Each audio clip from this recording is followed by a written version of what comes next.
Olá, sétimo ano, tudo bem com vocês? A professora Iva está aqui para acompanhá-los nas atividades de língua portuguesa da semana, então vamos começar aí com muita alegria, muita animação. Aproveito para desejar que essa semana aí seja muito abençoada e muito produtiva. Pessoal, olha só, vamos então começar a nossa aula. A professora vai mostrar para vocês como será a organização. Na primeira parte da aula, a professora vai falar com vocês sobre o acento diferencial. Então, algumas palavras aí que têm a mesma escrita, mas significados e classificação gramaticais diferentes, a gente consegue diferenciar pelo uso do acento, tá? Então, a gente vai falar sobre esse assunto na parte 1. E na parte 2 da nossa aula, nós vamos fazer o Saber em Ação, que é aquela seção da nossa apostila que faz aí uma revisão dos conceitos, dos conteúdos que foram estudados no capítulo. Vamos começar então? Já peguem aí a apostila de vocês para vocês fazerem um acompanhamento com a professora lá na página 107, tá? Então, olha só, vamos fazer a leitura e começar os exercícios, e aí vocês vão usar a apostila, mas como nós não temos linha aqui nessa parte da apostila, a gente responde no caderno, combinado? Então, já pega aí também o seu caderno, lápis, borracha, que essa primeira parte nós vamos fazendo juntos. Então, olha só, questão número 1, leia os provérbios e responda as questões. Então, são 3 provérbios. Primeiro, confiar no futuro, mas pôr a casa no seguro. Segundo provérbio, beleza não põe a mesa. E o terceiro, um homem prevenido vale por 2. Então, são 3 provérbios, cada um deles aqui tem uma palavra destacada, tá? Então, olha só, já a gente fala sobre o sentido deles, mas eu gostaria de relembrar, né, o que são os provérbios. Os provérbios, então, são esses ditados, né, que trazem aí conselhos e são passados aí de geração para geração. São chamados também de ditados populares ou provérbios, tá? Então, olha só, na letra A, qual dos provérbios acima não está relacionado com a prudência no agir? Ou seja, desses 3, tem um deles que não está falando sobre o cuidado que a gente tem que ter agora pensando no futuro. Ou seja, a nossa prudência no agir, né, nas nossas ações atuais. Então, tem um deles. Qual é? Vocês vão colocar aqui na A. Lembrando de retomar a pergunta. O provérbio que não está relacionado com a prudência no agir aí você põe aqui. Depois, na letra B, vocês vão explicar o sentido desse segundo provérbio. O que quer dizer que beleza não põe a mesa? Será que vocês vão conseguir interpretar? Tenho certeza que sim, né, gente? Esse é um assunto aí, olha, que vocês já devem ter ouvido falar. Será que a beleza é tão essencial, né, para a maioria das nossas tarefas, para os nossos papéis que a gente desempenha aí ao longo da vida? Será que a beleza é essencial? Esse provérbio fala um pouquinho sobre isso. Depois, na letra C. Qual dos termos destacados não é um verbo? Então, olha só, a gente tem aqui o pôr, aqui o põe e aqui um outro pôr.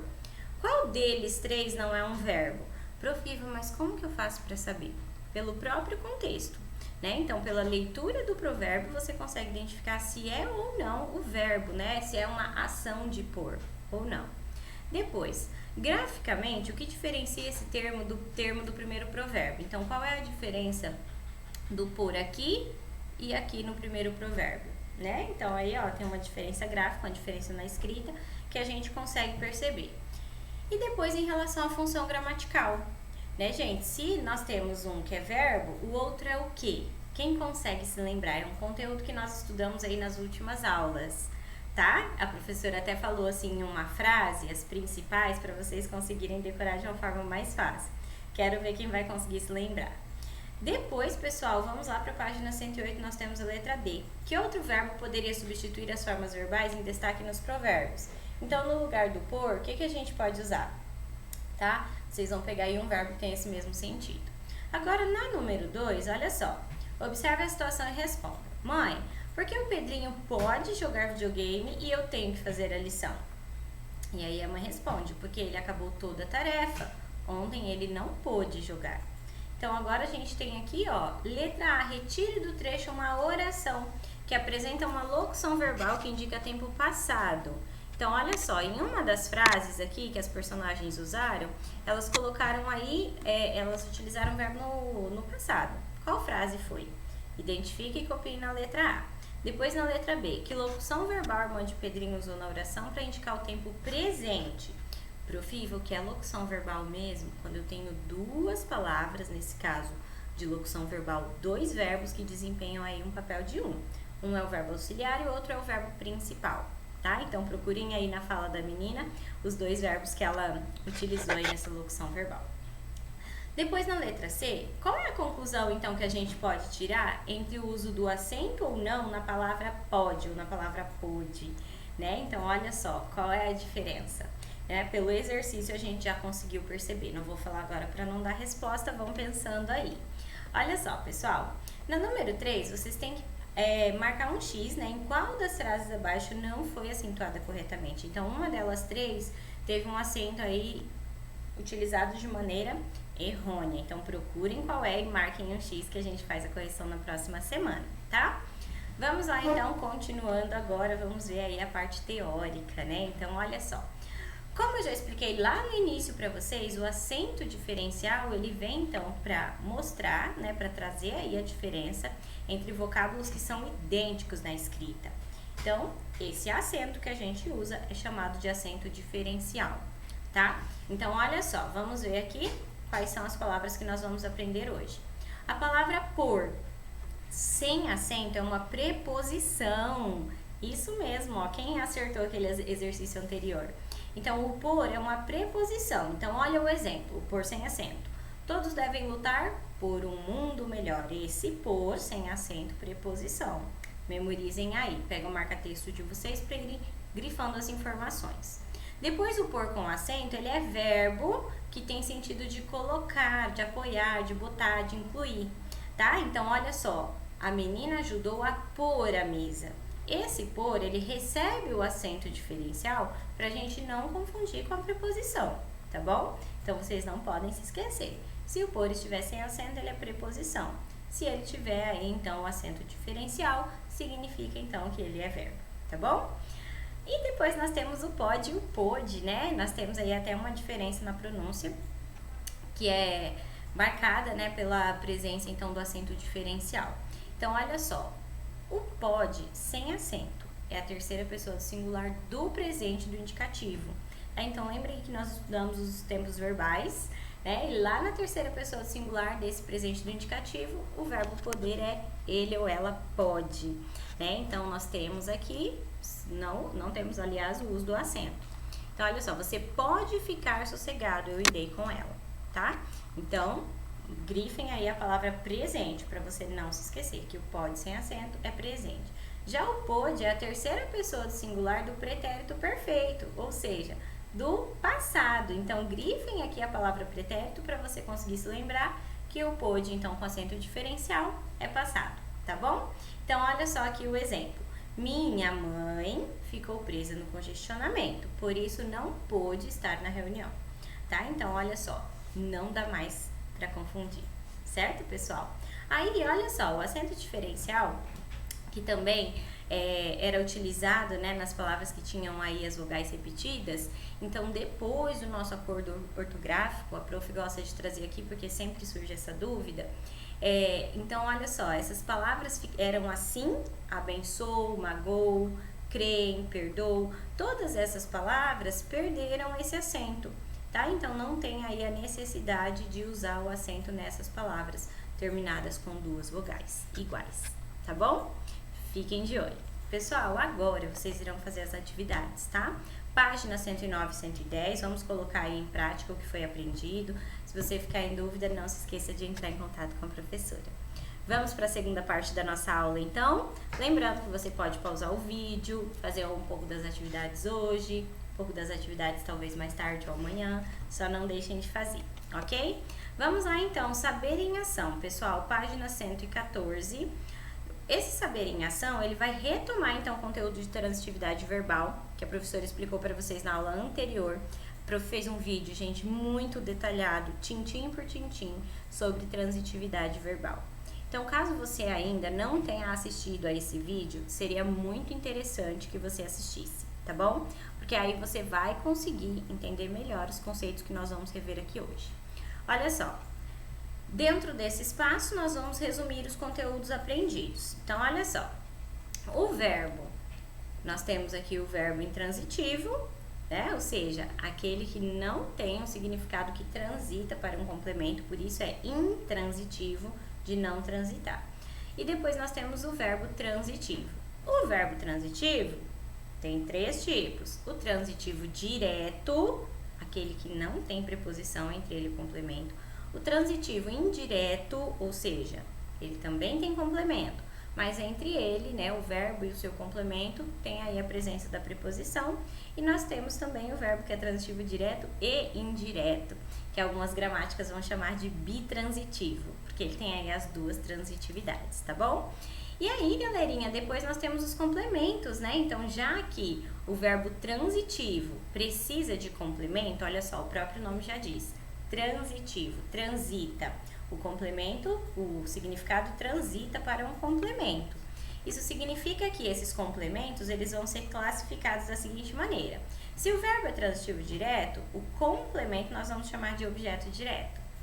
Se o verbo é transitivo indireto, o complemento será chamado de objeto indireto. Agora, se o verbo é bitransitivo, ou seja, ele é transitivo direto e indireto, ele vai ter os 2 complementos, o objeto direto e o indireto, certo? Se você estiver um pouco perdido ainda com relação a esse conteúdo, assistam ao vídeo que a professora está indicando para vocês da aula anterior, tá? Então é só entrar lá na aula da semana 30, tem lá tudo muito bem explicado. E aí, se ainda assim ficar em dúvida, procurem a professora que eu vou procurar uma forma de explicar para você que seja ainda muito mais fácil, tá bom? Olha só, vamos lá então depois, só revendo aqui o acento diferencial. Nós temos a forma por, sem acento, que é uma preposição, o por com acento, que é o verbo, no sentido de colocar. Depois nós temos o pode, sem acento, que é a terceira pessoa do singular, do presente do indicativo do poder. Já o pôde com acento diferencial, ele vai ser aí o pretérito perfeito do indicativo do verbo poder, certo? Façam aí todas essas anotações e vamos começar os exercícios, tá? A professora não vai ler todos os exercícios porque acaba ficando um vídeo longo e maçante e vocês não vão ficar até o final ouvindo a Profívia falar. Então vamos lá, eu vou só trazer aqui algumas indicações, alguns pontos que vocês devem ficar mais atentos, tá? Ó, na questão número 1, vocês vão fazer a leitura desse texto, tá? Lembrando aí que nós estamos trabalhando, né, um gênero textual específico nesse capítulo. Então, vocês vão ler o texto e dizer qual é esse gênero textual.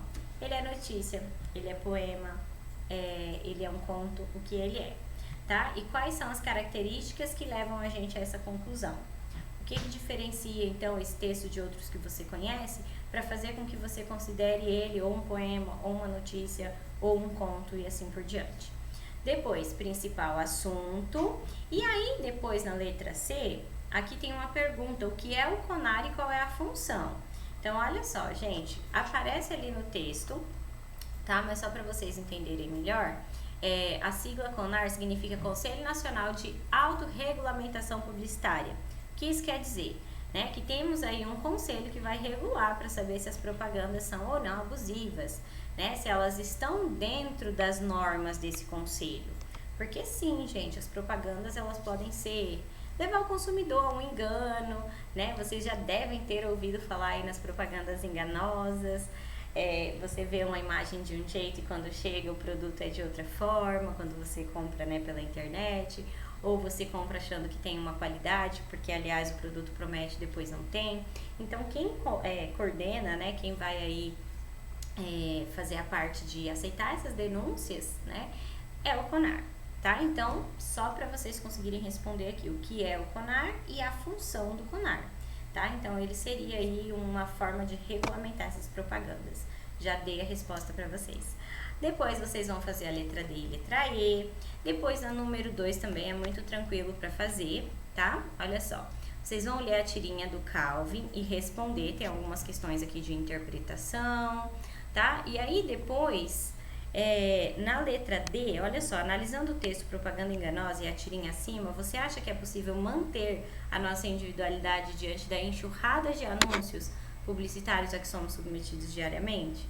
Então, aqui vocês vão dar a opinião de vocês. Vocês acham que mesmo com tantos anúncios, né, com tantas ofertas que nos chegam, a gente consegue manter a nossa individualidade? Então, a gente já conversou sobre isso na sala. Às vezes a pessoa, ela só segue o fluxo da moda, ela não tem uma personalidade própria, ela não consegue manter essa individualidade, porque a todo momento ela quer consumir aquilo que a maioria consome, tá? Então, escrevam isso aqui na letra D, qual é a opinião de vocês. Aí agora, pessoal, na número 3, vocês vão aqui ler essa frase para fazer a letra A e a letra B. Quando a gente pergunta a classificação do verbo transformar quanto à transitividade, eu quero saber se ele é intransitivo, se ele é transitivo direto, indireto ou se ele é bitransitivo, tá bom? É isso que vocês vão fazer. Agora, na número 4, vocês vão comparar as duas frases e explicar a diferença aqui do pode com acento e pode sem acento, tá bom? E aí respondam letra B e letra C, e aí tem a número 5, que é uma questão muito interessante. Essa imagem aqui eu acho ela bem impactante.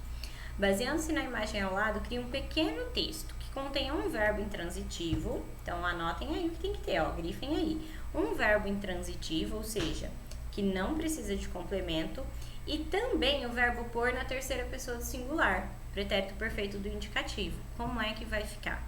Tá bom? Então, baseando aí na imagem, vocês vão criar essa frase, tá bom? Vamos lá então para número 6, vocês vão aqui ler o texto, como doar fazendo as compras do dia a dia. Depois da leitura do texto, tem mais algumas questões aqui de interpretação. Na letra C, vocês vão criar um slogan. Quem aí consegue se lembrar o que é slogan? Slogan é aquela frase curtinha que a gente usa nas propagandas, né? Uma frase que o consumidor vai associar facilmente ao produto. Então, por exemplo, qual que é mesmo o slogan da Havaianas? Todo mundo usa. Bombril, 1001 utilidades e por aí vai, tá bom? Então, vocês vão criar um slogan que poderia ser usado em uma campanha que apoia um projeto ambiental, tá? Só o slogan mesmo, só a frase, não precisam criar a campanha. Aí vocês vão responder as demais questões, tem aqui a letra G, né? Tanto na letra F quanto na letra G, vocês vão, na F, classificar os objetos, ou seja, circulem os objetos e digam se eles são objetos direto ou indireto. Para descobrir, você precisa ver qual é a transitividade do verbo, tá? E aí depois na letra G, classificar quanto à transitividade os verbos que aparecem na letra G. Você só vai então circular o verbo e dizer se ele é um verbo intransitivo, transitivo direto, transitivo indireto ou transitivo direto e indireto, tá bom?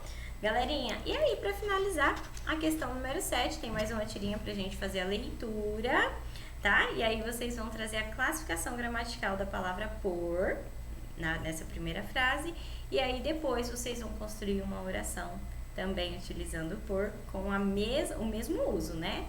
Na mesma classe gramatical, tá bom?